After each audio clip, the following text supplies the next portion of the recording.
The hard truth about building your own startup is not shiny at all. You feel excited at the beginning and imagine fast progress every day. Social media and movies make building an app look simple and quick. You think you can make an MVP over a weekend like those clips. The reality hits hard when the weekend turns into many late nights. You start to see the real work and slow progress ahead. It is normal to feel disappointed when timing stretches out. Have you ever watched the movie The Social Network about Facebook? That film made so many of us want to build something overnight. 12 years ago, I felt the same spark and wanted to create my own startup fast. Back then, I imagined a weekend would be enough to launch something great. Now I know that story was much simpler than actual life. Movies chop out months of problems and hard choices.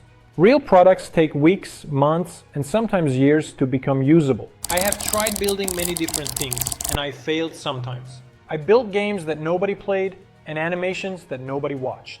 I also built tools that users never adopted at first. My first serious SaaS was Codemizer.com, and I learned a lot from that effort. Competition in code analysis was high, and continuing became very hard.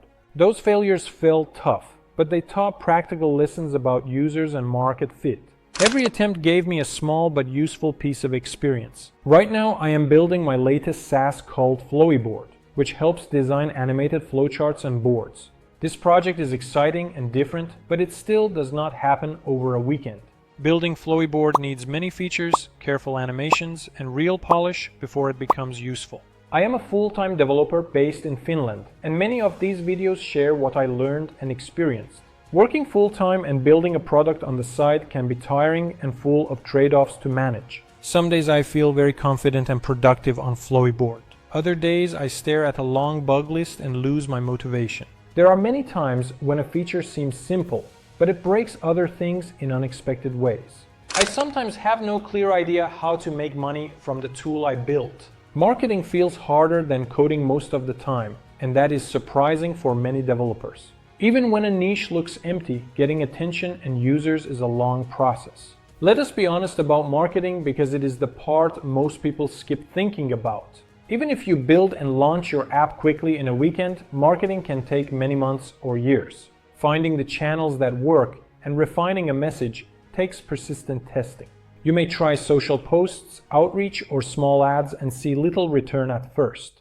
That slow feedback can make you doubt your idea and yourself. The truth is that building product and building an audience are both full-time efforts in their own ways. I remember listening to a podcast saying not to build B2C SaaS but go full B2B instead. That episode made me doubt my choices and feel a bit depressed. Advice like that sounds clear on a podcast but is rarely a universal law. Different ideas work for different people and markets, and your own strengths matter a lot. Some days I want to continue working, full of energy and clear vision. Other days I think about giving up and trying something different or simpler entirely. Even with doubt and confusion, most days working on my SaaS still feel good inside.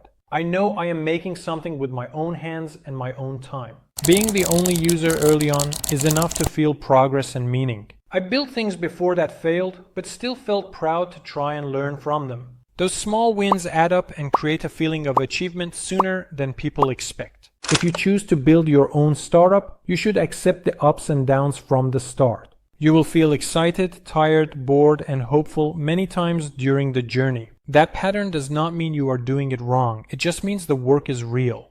You need to break the work into small, clear steps and celebrate tiny wins along the way. Consistency matters more than a single fast sprint, and regular progress will slowly shape your product. My final takeaway for anyone building their own business is simple and honest. Keep going if you can, even when the path feels uncertain and slow. Build step by step and be proud of the small things you finish each week. If you have better uses of your time, weigh your options and choose carefully instead of forcing something useless. But if you still feel the pull to build, remember that the reality is not like movies, and that persistence pays more than magic weekends. This is the hard truth about starting a company and the softer truth about how it feels. You will learn a lot, and failure is not a shameful end, but a useful teacher. Keep your head calm, accept slow progress, and keep shipping things incrementally for small wins. If you enjoyed this honest look at startup life, stick around for more videos where I share what I learned and what I experienced building products. Keep building, take care of yourself, and be proud of every small step forward.